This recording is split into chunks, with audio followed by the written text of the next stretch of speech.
अस्सलामु अलैकुम वरहमतुल्लाहि वबरकातुहू। बिस्मिल्लाहि वल्हम्दुलिल्लाह वस्सलातु वस्सलामु अला रसूलिल्लाह अम्मा बाद। नाज़रीन किराम और इस्लामी भाइयों और दीन पसंद माँ और बहनों, आज की इस मीटिंग में उन्वान है जिम्मेदारी का एहसास। और हकीकत में ये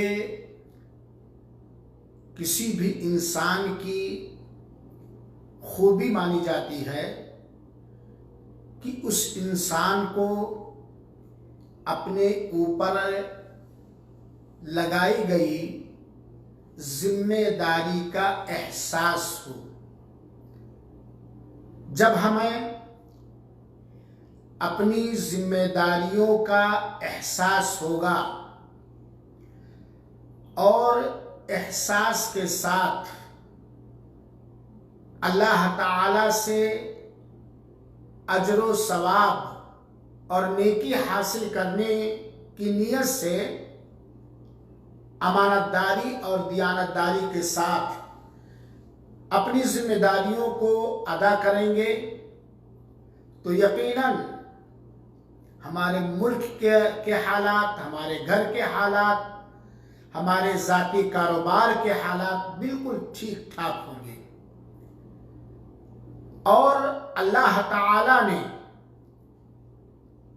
हर मौके पर आम लोगों को उमूमी तौर पर और मुसलमानों को खुसूसी तौर पर जिम्मेदारी के एहसास करने पर उभारा है। पूरी अमानतदारी के साथ, इखलास के साथ जिम्मेदारी की अदायगी का हुक्म दिया है। और इखलास और जिम्मेदारी और अमानतदारी, इखलास और जिम्मेदारी का एहसास करते हुए अमानतदारी के साथ जिम्मेदारी अदा करने वालों के लिए बहुत ही बड़ा अजर व सवाब रखा है। और जिम्मेदारी में लापरवाही, खियानत, चोरी करने वालों को अल्लाह ताला ने जबरदस्त अंदाज में धमकी दी है। और यकीनन आप भी ये बात जानते हैं कि वो शख्स, चाहे वो मर्द हो या औरत, जिसे अपनी जिम्मेदारी का बिल्कुल एहसास ना हो या उतना एहसास ना हो जितना होना चाहिए, तो वो घर के अंदर भी, समाज के अंदर भी, अपने कारोबार के अंदर भी अच्छी निगाह से नहीं देखा जाता। वो काबिले एतमाद नहीं होता, जिसको हम और आप कह सकते हैं लापरवाह। अल्लाह ताला ने दुनिया के निज़ाम को चलाने के लिए, घर के निज़ाम को चलाने के लिए, किसी भी संस्था या कमेटी के निज़ाम को अच्छे अंदाज से चलाने के लिए हमें यह हुक्म दिया है कि हम अपना कोई जिम्मेदार बनाएं। चुनांचे अल्लाह के रसूल अकरम सल्लल्लाहु अलैहि वसल्लम की तालीम है कि अगर कहीं 3 आदमी सफर कर रहे हों तो उन तीनों में से किसी एक लायक और फायक को अपना जिम्मेदार बना ले, अपना अमीर बना ले, अपना अगुवा बना ले और उसकी हर जायज काम में इताअत, उसकी बात को सुने, उसकी ताबेदारी करें और उसकी फरमाबरदारी करें। हाँ, अगर हमारे ऊपर का जिम्मेदार, हमारा अमीर, हमारा अगुवा अगर किसी गैर शरई काम का हुक्म दे रहा है, अल्लाह उसके रसूल की नाफरमानी का हुक्म दे रहा है, तब उसे तस्लीम नहीं करेंगे, लेकिन उसकी इज्जत में फर्क भी नहीं आने देंगे। जिम्मेदारी का एहसास ही इंसान को तरक्की के रास्ते पर ले जाता है। जिम्मेदारी का एहसास एहसास के साथ जिम्मेदारी अदा करने की फिक्र इंसान को अल्लाह के यहाँ भी महबूब बनाती है और बंदों के यहाँ भी वो पसंदीदा और महबूब इस निगाह से देखा जाता है। और यकीनन वो खुशनसीब शख्स है, चाहे वो मर्द हो या औरत, जिसे अल्लाह ताला ने किसी को ऊपर जिम्मेदार बनाया है और उसके मातहत कुछ लोगों को किया है, क्योंकि जिम्मेदार की बर्तरी मातहत पर यकीनन है। और ये निजाम और सिस्टम इसलिए है ताकि घर हो, कोई भी जगह हो, कायदे से चले, इख्तलाफ ना हो, फितने ना हो, खियानतें ना हो, बदअमनी ना हो, घर के अफराद को या समाज के अफराद को फिक्र और टेंशन ना हो, आपस में हसद और नफरत ना फैले, और घर या कोई भी जगह का निजाम या उसमें रहने वाले दरहम बरहम ना हो जाए, खराब ना हो जाए, बिगड़ ना जाए। आइए जिम्मेदारी के एहसास के ताल्लुक से हम सही बुखारी और सही मुस्लिम की एक रिवायत, एक हदीस शरीफ बगौर सुने और उस पर ध्यान दें। हो सकता है हम भी किसी के ऊपर जिम्मेदार हों, हमारे मातहत भी कोई हो सकता है आप किसी के ऊपर जिम्मेदार हो, आपके मातहत कुछ लोग हो, और जो जिम्मेदारी हमें दीनी तौर पर, अखलाकी तौर पर, समाजी तौर पर, मिली तौर पर मिली है और हम उस जिम्मेदारी को खुलूस के साथ, अमानतदारी के साथ अदा नहीं करते हैं तो तैयार रहें, अल्लाह ताला बचाए। अल्लाह के रसूल अकरम सल्लल्लाहु अलैहि वसल्लम ने फरमाया, जब सल्लल्लाहु अलैहि वसल्लम आप लोग सुने तो एक बार आहिस्ता सल्लल्लाहु अलैहि वसल्लम कह लें, क्योंकि अल्लाह के रसूल पर एक बार दरूद पढ़ने से 10 रहमतें मिलती हैं, 10 बरकतें मिलती हैं, 10 रुतबे बुलंद होते हैं, 10 गुनाह मिटते हैं। और आका ने फरमाया, सबसे बड़ा कंजूस वो शख्स है जिसके सामने मेरे नाम का जिक्र मुबारक हो और मुझ पर दरूद न भेजे। आहिस्ता हदीस बयान करने वाले एक जलील क़द्र सहाबी माक़ल इब्न यसार रज़ी अल्लाह ताला अन्हु हैं। उन्होंने अल्लाह के रसूल अकरम सल्लल्लाहु अलैहि वसल्लम से फरमाते हुए सुना, याद कर लें, मा मिन अब्दिन यस्तरईहि अल्लाहु रईयतन यमूतु यौमा यमूतु व हुवा गाशिन लिरईयतिही हर्रमल्लाहु अलैहिल जन्नह। आकाए नामदार ताजदार मदीना जनाब मोहम्मद मुस्तफ़ा सल्लल्लाहु अलैहि वसल्लम का फरमाने मुबारक है कि कोई भी बंदा या कोई भी बंदी, कोई मर्द हो या औरत, कोई भी बंदा जिसे अल्लाह ताला ने दीनी हैसियत से, समाजी हैसियत से, गार्जियन होने के हैसियत, किसी भी हैसियत से किसी पर जिम्मेदार बनाया है, कोई भी बंदा जिसे अल्लाह ताला ने किसी पर जिम्मेदार बनाया है और वो मरते वक्त तक अपने मातहत लोगों की खियानत की है, उनके साथ धोखाधड़ी किया है, फराड किया है, उनके हुकूक की अदायगी में खियानत की है, तो अल्लाह ताला उसके ऊपर जन्नत को हराम करार दे देगा। यह सही बुखारी और सही मुस्लिम की रिवायत है। इसलिए हमें और आपको चाहिए कि जिस अंदाज से भी हमें दीनी हैसियत से, दुनियावी हैसियत से, समाजी हैसियत से, मिली हैसियत से, सियासी हैसियत से, जिन हैसियत से भी अगर हमें किसी के ऊपर जिम्मेदार बनाया गया है तो हमें अपने मातहत के अंदर उनके हुकूक के बारे में खियानत करने से, फराड करने से, हेरा फेरी करने से, धोखाधड़ी करने से बचे और उनके हुकूक की अदायगी में किसी तरह कमी न करें, वरना इस हदीस के मुताबिक जन्नत हराम कर दी जाएगी। यहां एक मसला और समझ लीजिए। ठीक है, एक आदमी तौहीद वाला है, नमाज रोजे का पाबंद है, लेकिन उसके अंदर अपने मातहत के हुकूक की अदायगी में खियानत है, फराड है, धोखा है, हेरा फेरी है, तो उसकी सजा यही है कि जन्नत में ना जाए। लेकिन अल्लाह अपनी रहमत से, मग़फ़िरत से बख्श दे, कोई बात नहीं। अल्लाह उसे चाहे तो जहन्नम में अपने उसके इस गुनाह की सजा भी दे सकता है, जहन्नम में डालकर फिर तौहीद की बुनियाद पर उसे आखिर में जन्नत में डाले, या अल्लाह ताला उससे कोई और बर्ताव करे अगर वो तौहीद वाला है। अगर तौहीद वाला नहीं तो उसका ठिकाना जहन्नम। मेरे मुसलमान भाइयों, साथियों, हम और आप 2 मिनट के अंदर जरा मुंडी झुका के आंख बंद करके देखें कि क्या हम किसी के ऊपर जिम्मेदार हैं, किसी के ऊपर या नहीं है।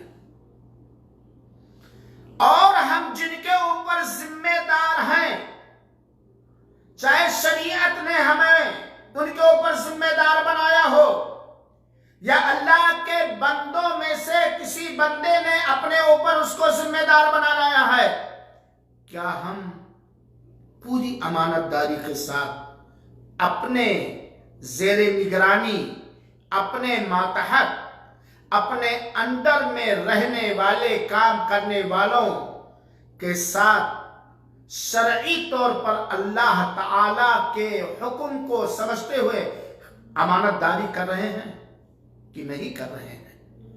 अगर अपने मातहत के हुकूक में जर्रा बराबर धोखाधड़ी कर रहे हैं, फराड कर रहे हैं, तो सुन लीजिए, जन्नत उसके ऊपर हराम कर दी जाएगी। और हम में से कौन है जो ये कह सकता है कि हम किसी के ऊपर जिम्मेदार नहीं?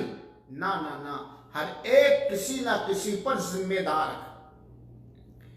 अल्लाह के रसूल अकरम सल्लल्लाहु अलैहि वसल्लम की इस सिलसिले में दूसरी हदीस हम सुने, ताकि हमें पता चले, हम लापरवाह ना रहे, हम अपने आप को आजाद ना समझें कि हम किसी के ऊपर जिम्मेदार नहीं हैं। पल्ला झाड़ने से कुछ होने वाला नहीं है। अल्लाह के रसूल अकरम सल्लल्लाहु अलैहि वसल्लम की एक हदीस सुनिए, ताकि ये एहसास हो कि क्या हम किसी के ऊपर जिम्मेदार हैं कि नहीं, मसऊल हैं कि नहीं, अमीर हैं कि नहीं, क्या हमारे ऊपर, हमारे मातहत में कुछ लोग हैं कि नहीं।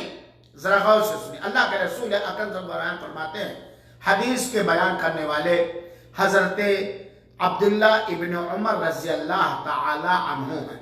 वो फरमाते हैं कि मैंने अल्लाह के रसूल अकरम सल्लल्लाहु अलैहि वसल्लम से फरमाते हुए सुना, कुल्लुकुम राइन व मस्ऊलुन अन रइयतिही। सही बुखारी और सही मुस्लिम की रिवायत है। तुम में से हर एक जिम्मेदार है। मुल्क का बादशाह अपने पब्लिक के बारे में जिम्मेदार है। घर का बाप और माँ अपने बच्चों और बच्चियों के बारे में जिम्मेदार है। किसी कंपनी का फोरमैन, डायरेक्टर, सेक्रेटरी, किसी मदरसे का नाज़िम, सदर, किसी भी दीनी या दुनियावी कमेटी का प्रेसिडेंट, नाज़िम, नायब नाज़िम, सदर, नायब सदर, अरकान, मिंबरान, सब एक दूसरे पर जिम्मेदार है। कुल्लुकुम राइन, तुम में से हर एक जिम्मेदार है और हर एक से उसके मातहत के बारे में पूछ-गछ होगा, सवाल किया जाएगा, पूछा जाएगा। अल्लाह ताला पूछेगा। वो अल्लाह ताला जो सीनों के राजों के बारे में अच्छी तरह बाखबर और मुकम्मल इल्म रखने वाला है, जिसका मामला यह है ला तख्फा अलैहि खाफिया, जिसके ऊपर कोई चीज, जिसके नजदीक कोई चीज ढकी और छिपी नहीं है। कुल्लुकुम राइन, तुम में से हर एक जिम्मेदार है, वह मसऊलुन अन रइयती, और अपने मातहत के बारे में उससे पूछा जाएगा, सवाल किया जाएगा, उसका लेखा जोखा किया जाएगा। और फिर अल्लाह ताला, अल्लाह के रसूल ने आगे बढ़, फल इमाम राइन, चुनाचे बादशाह वक्त, इमाम, अगुआ, president, prime minister, PM, MLA, MP, प्रधान, नाजिम और सदर, नायब नाजिम, नायब सदर वगैरह वगैरह, हदीस वाला हरज हर एक महसूस करता है। इमाम ये अपने प्रजा के ऊपर, अपने मातहत के ऊपर जिम्मेदार है, और रोज़े क़ियामत उससे अपने प्रजा के बारे में, अपने मातहत के बारे में, अपनी पब्लिक के बारे में उससे पूछा जाएगा, सवाल किया जाएगा, पूछगछ किया जाएगा। वरजुलु फी अहलिही राइन, और मर्द अपने अहलो अयाल पर, बाल बच्चों पर, बीवी पर, अपने घर के मेंबर्स पर जिम्मेदार है। वह मसऊलुन अन रइयती, और वो क़ियामत के दिन अपने मातहत के बारे में, अपनी बीवी के बारे में, अपने सारे बच्चों के बारे में, अपनी सारी बच्चियों के बारे में, या उस घर में जितने लोग हैं जिनका वो अगुआ, मुखिया, मालिक है, उससे पूछा जाएगा, सवाल किया जाएगा। अल्लाह ताला हमें अपनी जिम्मेदारी का एहसास दिलाए और मुकम्मल अपने मातहत की जिम्मेदारी अमानतदारी के साथ अदा करने वाला बनाए और कबूल फरमाए, आमीन। और अल्लाह के रसूल ये न समझे औरतें आजाद हैं। अल्लाह के रसूल फरमाते हैं, वल मरअतु फी बैति ज़ौजिहा राइयतुन, औरत, बीवी अपने शौहर के घर में जिम्मेदार है। शौहर की अदम मौजूदगी में या शौहर की मौजूदगी में शौहर के घर के सारे सामान के बारे में, शौहर के सारे लड़कों के बारे में, शौहर की सारी लड़कियों के बारे में, घर में मौजूद शौहर के सारे रिश्तेदारों के बारे में जिनसे पर्दा उसका नहीं है, उस पर वो औरत जिम्मेदार है।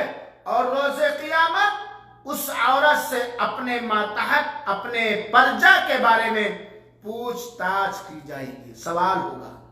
और आगे बढ़िए, वल खादिमु फी माल सय्यदिही राइन, नौकर, खादिम, चाहे वो खेत में काम करने वाला हो या दुकान में काम करने वाला हो या घर में काम करने वाला हो, वो सरदार है, वो जिम्मेदार है अपने मालिक के माल में, अपने मालिक के माल में, जायदाद में, या उस जिम्मेदारी में जो जिम्मेदारी मालिक की तरफ से उसे दी गई है, उस पर वो जिम्मेदार है। क़यामत के दिन उससे उसकी जिम्मेदारी के बारे में जरूर सवाल किया जाएगा। और अल्लाह के रसूल अकरम सल्लल्लाहु अलैहि वसल्लम ने यह हदीस बयान करके बतला दिया कि हम में से हर एक जिम्मेदार है। अब आइए हम गौर करें कि हम बहैसियत बाप अपने बीवी के, अपने बच्चों और बच्चियों के जिम्मेदार हैं। वो हमारे मातहत हैं। हमारी बीवी बहैसियत घर की मालिकन, सेठानी, रानी, घर की बॉस, वजीर दाखिला, गृहमंत्री, घर की गृहमंत्री, हमारी मौजूदगी में भी, और जब हम कमाने के लिए, घर से इबादत के लिए या अपने दीनी और दुनियावी किसी भी मशगले के लिए घर से निकल जाएं, तो वो हमारे माल पर, हमारे बच्चों और बच्चियों पर जिम्मेदार है। आइए, ऐ अपनी औलाद के बाप जिम्मेदार लोग, अपनी बच्चियों के जिम्मेदार लोग, थोड़ी देर सोचें, क्या हम अपनी बीवियों, अपने बच्चों और बच्चियों और अपने माँ बाप के बुढ़ापे की उम्र में पहुंचने की वजह से हम जिम्मेदार हैं। बाप ने हमें घर का जिम्मेदार बना दिया, अम्मी ने हमें अपना जिम्मेदार बना दिया। शरई तौर पर हम अपने बीवी पर जिम्मेदार हैं, शरई तौर पर, दीनी तौर पर हम अपने बच्चों और बच्चियों पर जिम्मेदार हैं। हमारे घर में आने वाले मेहमान पर शरई तौर पर हम जिम्मेदार हैं। इस जिम्मेदारी का एहसास है और है तो हम उनके हुकूक शरीयत के मुताबिक, जिस रब ने इन नेमतों से नवाजा है, जिस रब ने हमें इन लोगों पर सरदारी, क़ियादत, सियादत दी है और हमें जिम्मेदार बनाया है, उनके हुकूक अदा कर रहे हैं। बात बड़ी लंबी, बीवियों के हुकूक के बारे में हम थोड़ी देर के लिए सोचें। हम मुल्कों के बादशाहों पर तो इस चपड़े की जबान से जो चाहते हैं बकते रहते हैं, घर के किसी जिम्मेदार पर जो चाहते हैं, जब चाहते हैं, चाहे तो उसे नंगा कर दे, चाहे तो उसे जलील कर दे। हम भी तो जिम्मेदार हैं। बीवियों के हुकूक के बारे में कहीं हम खियानत तो नहीं कर रहे हैं, सोचें। कहीं हम फराड तो नहीं कर रहे हैं, सोचें। कहीं बीवियों के हुकूक के बारे में उनके ऊपर जुल्म तो नहीं कर रहे हैं। मैं बात लंबी न करते हुए सुनो बीवियों के हुकूक के बारे में एक जुमला। आकाए नामदार ताजदार मदीना फरमाते हैं, खैरुकुम खैरुकुम ले अहलिही व अना खैरुकुम ले अहली। तुम में सबसे अच्छा वो है, बेहतर वो है जो अपने अहलो अयाल के लिए बेहतर हो और मैं अपने अहलो अयाल के लिए बेहतर हूं। और अल्लाह के रसूल ने दूसरी जगह फरमाया, इस्तौसु बिन्निसाई खैरा, औरतों के साथ अच्छे से अच्छे बर्ताव करो, भलाई का मामला करो। और दूसरी जगह पर अल्लाह के रसूल ने फरमाया, ये औरतें कांच हैं, कांच को कांच समझ करके रखो वरना वो टूट जाएंगी। इन औरतों के बारे में अल्लाह के रसूल ने फरमाया कि औरतें बाई पिछली से पैदा हुई हैं और बाई पिछली में टेढ़पन होता है। इस टेढ़पन को एक बारगी सीधा करना चाहोगे तो टूट जाएंगी। उसके औरत होने की वजह से जो सिर्फ नाजुक है, आप उससे फायदा उठाओ और आपको ऐ शोहरा, आपको आपकी बीवियों पर बरतरी दी गई है। बीवियों के हुकूक पर हम नजरसानी करें। क्या उसके ऊपर अल्लाह ने निकाह के जरिया जो हम उसके ऊपर जिम्मेदार बने हैं, अल्लाह के कलमा के जरिया अल्लाह से एग्रीमेंट करते हुए जो हमने उसके पूरे जिस्म को, इज्जत और इस्मत को अपने लिए हलाल किया है, एक एग्रीमेंट के जरिया क्या हम उसके हुकूक अदा करते हैं? अपने ठाट बाट पर फिक्र, अपने सोने की फिक्र, अपने फैशन की फिक्र, अपने आराम की फिक्र। आज तो समाज के अंदर, खास तौर पर जाहिलाना समाज और जाहिलाना रस्मों रिवाज में लिप्त लोगों के अंदर बीवी पैर की जूती मानी जाती है। माँ बाप के हुकूक हैं लेकिन बीवी के भी हुकूक हैं। माँ बाप के बारे में भी ये इरशाद रब्बानी है, वला तकुल लहुमा उफ़्फ़िन वला तनहरहुमा। माँ बाप को उफ भी ओह भी न करो, उन्हें डांटो नहीं, उन्हें झिड़को नहीं, उन्हें बुरा भला न कहो। और वहीं पर अल्लाह के रसूल का हुक्म है, तुम में सबसे अच्छा वो अल्लाह के नजदीक है जो अपनी बीवी के साथ दीन एतबार से भी, समाजी एतबार से भी, उर्फ के एतबार से भी सबसे अच्छा हो। कहीं ऐसा तो नहीं कि हमारा पलड़ा एक तरफ, हमारा मैदान एक तरफ है, बीवी को सब कुछ समझ लिया, माँ बाप को कूड़ेदान में डाल दिया, या माँ बाप चाहे जैसे हो, सत पे हो, सही पर हो या गलत पर हो, सब कुछ उनको समझ लिया। और बीवी जिससे एग्रीमेंट निकाह करके लाए हैं, जिसकी इज्जत और आबरू हमने ली है शरीयत का के लिहाज से, जिस बीवी ने अपना सब कुछ हमारे हवाले कर दिया है, क्या उसके हुकूक हम अदा कर रहे हैं? ठीक है, माँ बाप के खर्चे भेज रहे हो, माँ बाप का पैर माँ बाप के आराम का इंतजाम करो, करना भी चाहिए, अगर नहीं करोगे तो गुनहगार होगे। लेकिन बीवी भी है, कुल्लुकुम राइन व कुल्लुकुम मसऊलुन अन रइयती, तुम में से हर एक निगहबान है, हर एक जिम्मेदार है। ये घर आपके माँ बाप, आपके बीवी बाल बच्चे, ये आपके गुलसिता के, आपके चमन के, आपके बागीचे के, आपके गार्डन के, मुख्तलिफ रंगों बू के और महक के फूल हैं, और हर फूल का हक अदा करना हमारी जिम्मेदारी है। यह है बीवी के बारे में। आइए हम अपनी औलाद के बारे में जिम्मेदारी के सिलसिले में फिक्रमंद हैं। हमने अपनी औलाद का अच्छा नाम रखा, हमने ताकत रखने के बावजूद अपने औलाद का अकीका किया, हमने ताकत रखते हुए अपने औलाद की दीनी तालीम का बंदोबस्त किया। हम अपनी औलाद चाहे बेटियां हो या बेटे, उनको उनकी तरबियत इस्लामी नुक्ते नजर से किया। ऐसा तो नहीं कि हम नंगे हो जाए रोज़े क़यामत अल्लाह से कोई चीज बच। ठीक है, हमने अपने बेटे को, अपनी बेटियों को बेपर्दा निकाल करके इंजीनियर बनाया, डॉक्टर बनाया, लॉयर बनाया, माने क्या क्या बनाया, लेकिन हमने अपने बच्चों और बच्चियों को, ऐ अब्बू जान और साथ ही साथ ऐ अम्मी जान, हमने अपने बच्चों के हुकूक की अदायगी की। क्या आप कह दोगे मैं अब्बू नहीं हूं? क्या आप कह दोगे कि मैं अम्मी नहीं हूं? क्या जवाब देंगे? हमारी ये औलाद, हमारी ये बीवी अगर रोज़े क़यामत अपने हुकूक का दावा दायर करेगी रब्बे कायनात जिसके यहाँ अदल और इंसाफ है, हमारा कदम आगे नहीं बढ़ पाएगा।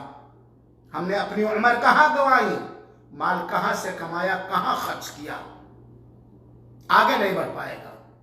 अल्लाह ताला तौफीक दे हमारे माँ बाप को और हमारी बीवियों को कि वो हमें माफ कर दे, वरना हम जालिम ही ठहरेंगे। बीवियों का हक मामूली है, बहुत बड़ा हक। औलाद आज देख लीजिए, अपने जहां के भी आप हैं, अपने अपने समाज पर निगाह डालिए, अपने बच्चों और बच्चियों की कितनी हमने दीनी तरबियत की, उनका कितना मिजाज दीनी मैंने बनाया, सौमो सलात का उनको कितना पाबंद किया, अच्छे अखलाक उनके दिलो दिमाग में कितने पिरोए और उनको मना कर, समझा कर और शरीयत के मुताबिक हल्की मार मार कर हमने अपने बच्चों को किस नगर पे लगाया। यह हक नहीं है बुजान, ये आपके बेटे का हक है, ये आपकी बेटों का हक है, ये आपकी बेटियों का हक है कि आप उन्हें तौहीद सिखाएं, आप उनकी तरबियत करें, आप उनकी दीनी तालीम का बंदोबस्त करें, वरना तैयार रहें अल्लाह के रसूल की वो हदीस सुने कि ऐसे लोगों के ऊपर जन्नत हराम कर दी जाएगी। देखें मेरे अपने बच्चों के अब्बू और अपनी बच्चों की बच्चियों की अम्मी जान, घरों में आपके बच्चे नमाज के पाबंद हैं, सुबह शाम के पाबंद हैं, उनकी जबान सच्ची है, उनकी आंख कहीं हराम चीजों पर तो नहीं उठ रही है। ठीक है, हम बहैसियत गार्जियन, हम बहैसियत बाप और माँ पूरी जतन करेंगे, पूरी कोशिश करेंगे, पूरी कमाई खर्च कर देंगे, अपने बच्चों का इस्लामी मिजाज और इस्लामी तरबियत और इस्लामी तालीम से मुज़य्यन और सौंपने के लिए। बाद में लड़का माहौल से मुतासिर होकर, समाज से मुतासिर होकर, इंटरनेट से मुतासिर होकर कुछ कर डाले, हमारे अनजाने में हम बरी होंगे अल्लाह रब्बुल आलमीन क्या, लेकिन जितनी चीजों की ताकत है हमने उनका इंतजाम किया। आज तो समाज के अंदर, बिगड़ी सोसाइटी के अंदर ऐसे मनहूस और खियानत करने वाले बच्ची हर कदम पर शरीयत की, दीन की मुखालफत करती है और करता है, जू भी नहीं रेंगता, बल्कि अपने बच्चों और बच्चियों की सफाई पेश करने के लिए झूठ और तहमत मानने का। मेरी माँ और बहनों, शौहर की मौजूदगी में भी और उसके गैर मौजूदगी में भी आप अपने बच्चों पर जिम्मेदार हैं, अपनी बच्चियों पर जिम्मेदार हैं, और ये जिम्मेदारी अल्लाह ताला की तरफ से मिली है। और अगर आपने इस जिम्मेदारी की अदायगी करने में कहीं भी खियानत की, अल्लाह जानता है, बहाने नहीं चलेंगे। औरतें जब बोलने लगती हैं हो तो बच्चा चर चर चर धर धर की, शौहर भी बेचारा सिट्टी हो जाता कि तू वजीर दाखिला है, हम मिनिस्ट्री हैं आप। लेकिन आपकी बच्ची क्या कर रही है, आपका बच्चा क्या कर रहा है? याद आता है बहुत सारे समाज के हालात को देखकर कि जिसके घर में अमीरी का शजर लगता है, जिसके घर में अमीरी का शजर लगता है, उसका हर ऐब जमाने को हुनर लगता है, उसका हर ऐब जमाने को हुनर लगता। ठीक है, लड़का नमाज नहीं पढ़ता, लड़का गैर शरई तरीके से बाल रखता, लिबास पहनता, जहां चाहता आता जाता, लेकिन हर महीना बैंक के अकाउंट में अब्बू जान और अम्मी जान के अकाउंट में वो माल भेजता है, वो पैसे भेजता है जो दुनिया की ढलती छाव से भी कहीं ज्यादा कमजोर है। जिस माल की अल्लाह की नमाज ना पढ़े, रमजान वाला रोजे न रखे, दिनों रात कान में खेतियां डालकर शैतानी बांसुरी सुने, हर वक्त अल्लाह की मुखालफत, लेकिन लड़का मेरा बड़ा शरीफ है, बड़ा होनहार है, बड़ा संजीदा है, क्यों? थप्पी भेजता है। ये थप्पी वबाले जान बनेगा। आज तो हाल हमारे समाज का इतना बिगड़ चुका है कि शरीफ और संजीदा उसे माना जाता जो खूब पैसा कमाए, खूब चाप्टर हो, खूब फराडी हो, लोगों को टोपी पहनाने वाला हो फराड कर कर, लोगों को चूना लगाने वाला हो, जो अपनी शरारत से, अपनी चर्ब जबानी से लोगों को खामोश कर दे, वो शरीफ। एक सामने किसी मौके पर मैंने मुझसे कहा कि फला आदमी को बड़ा अच्छा दामाद मिल गया है। हमने कहा भैया जरा बतलाइए, उस दामाद के अंदर अच्छाइयां क्या? माशाल्लाह, माँ बाप को रे भी नहीं कहता, बीवी को भी कुछ भी नहीं कहता, घर में हर सामान बड़ी मेहनत से पैसे कमाता है, बड़ी मेहनत से, और जब से वो कमाने लगा ये मिल गया, ये मिल गया, मैंने पूछा पंजवक्ता नमाज का भी पाबंद है? मैंने पूछा मुसलमान ही है ना, मुझसे देखा मेरा चेहरा, मैंने कहा पंजवक्ता नमाज का भी पाबंद है? नहीं मौलवी साहब, जुम्मा पढ़ता है, चेहरे पे दाढ़ी भी है, अभी नौजवान है मौलवी साहब, जबान का सच्चा भी है, आंख के बारे में अमानतदार भी है, वगैरह वगैरह। मौलवी साहब जानते हैं जमाना खराब है, यह है शराफत का म्यार और कसौटी। मेरी माँ, आपसे आपके बच्चों के बारे में, आपकी बच्चियों के बारे में सवाल होगा, और अगर ताकत रहने के बाद हमने उनकी तरबियत न की, उनकी गलतियों पर चश्मपोशी की, बुराइयों के रास्ते पर उन्हें लगा दिया, तो तैयार हो अल्लाह ताला के यहाँ जवाब देने के लिए। आप चर्ब ज़बान ज्यादा हो, आप होशियार ज्यादा हो, आप तो ऐसी हो कि मर्दों की मजबूरी हो। मेरी माँ और बहनों, आप जिस तरह चाहो अपने शौहरों की गर्दनों को मोड़ो, अपने औलाद को बेखबर अपने फेवर में कर लो, और उससे जुल्म ज्यादती करो, कर लो, जितना दिल चाहे दुनिया के अंदर जल लो, बर लो और बुता लो, जिसको देहाती जबान कहते हैं, बर लो, जल लो और बुझ जाओ। लेकिन एक दिन है, इसी औलाद के बारे में आपसे सवाल होगा, इसी औलाद के हुकूक के बारे में आपसे सवाल होगा। और ये बात याद रखें हम सब, अगर हमने अपने मातहत के बारे में उनके हुकूक की शरई दीनी तौर पर अमानतदारी के साथ, इखलास के साथ अल्लाह की खुशनुदी हासिल करने के लिए से नहीं किया, तो यही औलाद हमारे लिए वबाले जान होगी। ये औलाद, मेरे अपने बच्चों के बाप, आप जिम्मेदार हैं अपनी औलाद पर, अपने अपने बच्चों की अम्मी जान, आप अपनी औलाद पर जिम्मेदार हैं और आप चाहें तो इनको अपने मरने के बाद में सदके जारिया, नेक कामों में सदके जारिया बना सकती हैं।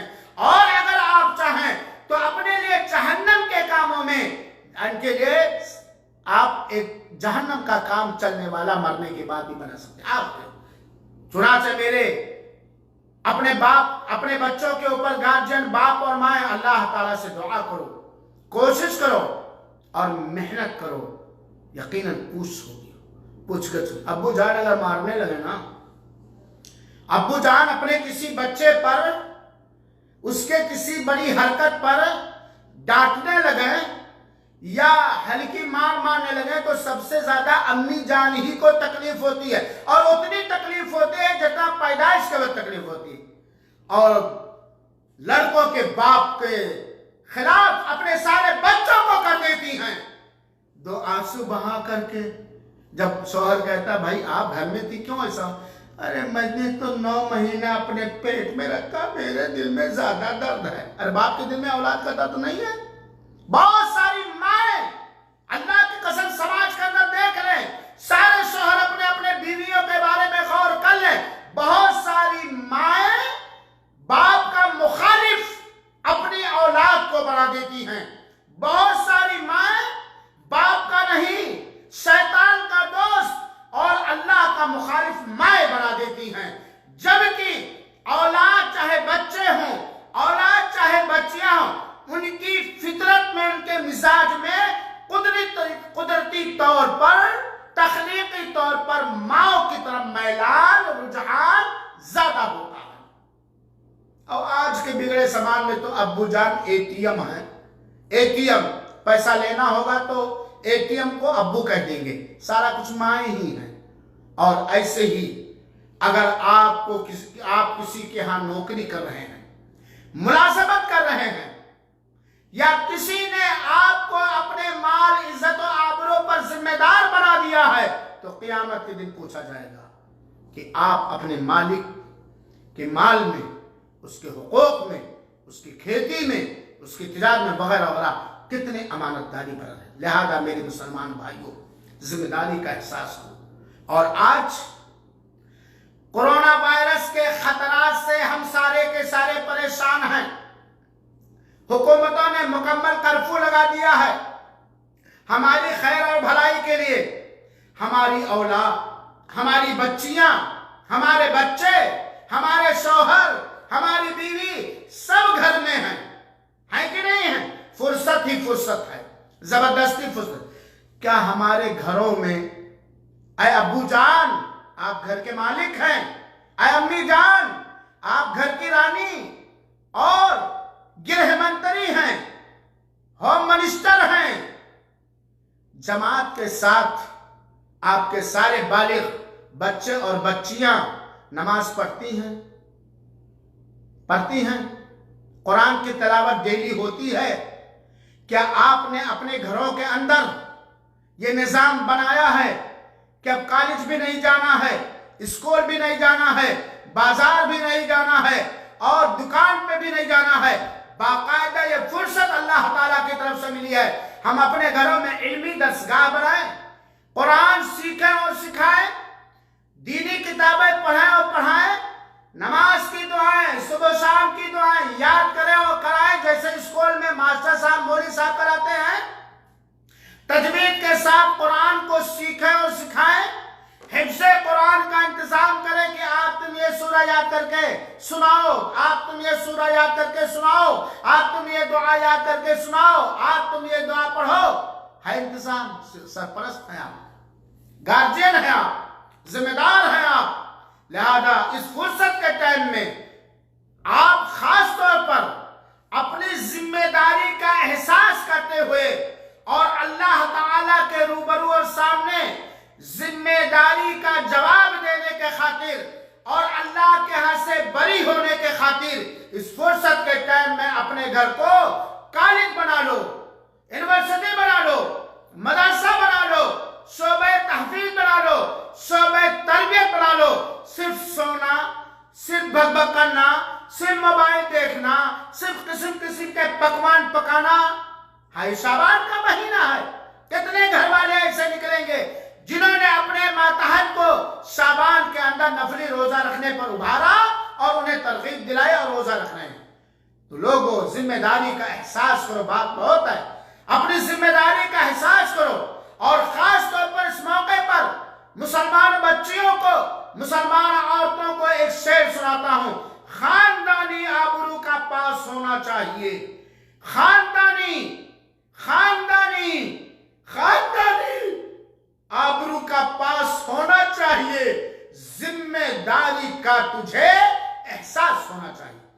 बड़ा भाई छोटे भाई पर जिम्मेदार है, बड़ी बहन छोटी बहन पर जिम्मेदार है, घर की बड़ी उम्र की औरत छोटी उम्र के औरतों पर जिम्मेदार है, बड़ी उम्र का आदमी छोटी उम्र के लोगों पर जिम्मेदार है। और ये बात कह के खत्म कर रहा हूं कि ऐ घर के लोगों, ऐ मुसलमानों, अगर आपके ऊपर कोई जिम्मेदार है सरकारी तौर पर या दीनी तौर पर या समाजी तौर पर या शरई तौर पर या मिल्ली तौर पर या सियासी तौर पर, तो आप उसकी कदर करो, उसका एहतराम करो, अपने नेक किरदार से उसकी रहनुमाई करो और दीन के कामों में, दुनिया के उन कामों में जिसमें आपके घर का फायदा है, आपके पूरे समाज का फायदा है, जिससे इंसानियत फायदा उठाएगी, अपने सरपरस्त की इताअत और फरमाबरदारी करो, उसकी बात को मानो। हाँ, अगर आपका सरपरस्त आपके ऊपर जिम्मेदार